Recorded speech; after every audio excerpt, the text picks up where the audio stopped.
10, 9, ignition sequence start. 6, 5, 4, 3, 2, 1, 0. All engine running. Liftoff. We have a liftoff. One more. Governor, today is the one-year anniversary of the January 6th attack on the U.S. Capitol. You obviously were a U.S. House member. Do you have a comment about the anniversary, and do you plan to speak to President Trump today?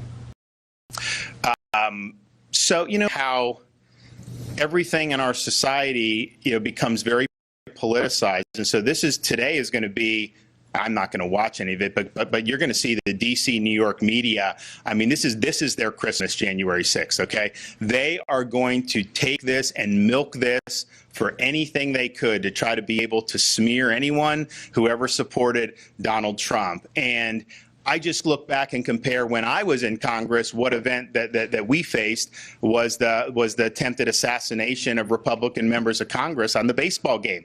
I actually was on the field. This guy, who was a big Bernie Sanders guy, was definitely a politically motivated attack.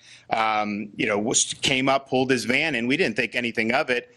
We walked out to go to the car, and we came in contact with him. He wanted to know if it was Republicans out there.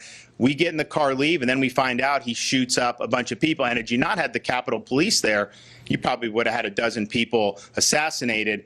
That was like a 1-day, 2-day story. That was not something that the Capitol-based press wanted to talk about. Why? Because it totally undercut their preferred narratives. January 6th allows them to create narratives that are negative about people that supported Donald Trump. Look, if you obstruct a proceeding, all about hold people accountable. If you're rioting, hold accountable. But let's just be clear here.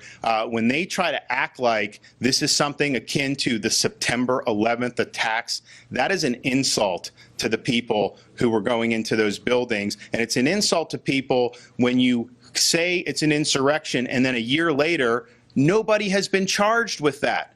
People are being charged with disrupting proceedings. I think it's very important, the fact that if this is what you said it was, why are you not charging people? So I think it's going to end up being just a politicized Charlie Foxtrot today. I don't expect anything good to come out of anything that Pelosi and the gang are doing. I don't expect anything from the corporate press to be enlightening. I think it's going to be nauseating, quite frankly, and I'm not going to do it. But I do think that if you have this January 6th committee, why do we not know some of the people who we know were really involved in orchestrating this?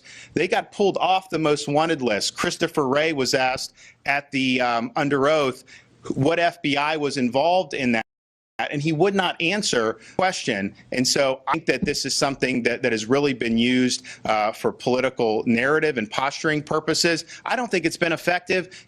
People here in Florida, they care about inflation, and they care about gas prices and education and crime and all the key issues that are so important. And that's what they talk to me about. But there is an obsession with this amongst the D.C., New York journalist class. And again, I think it's because it allows them to spin a narrative that they want to spin. They did not care as much about what happened after 2016 when you had a false Russia collusion conspiracy theory that was put on for years because they were involved when doing it, and how that may have damaged trust in institutions or all that. So I just think that it is what it is, but it's not something that I've been concerned about in my job here, because quite frankly, it's not something that most Floridians have been concerned about. They're concerned about their jobs, education, inflation, gas prices, all those things. And I wish the Congress of the United States would be concerned about those pressing issues as well. Sadly,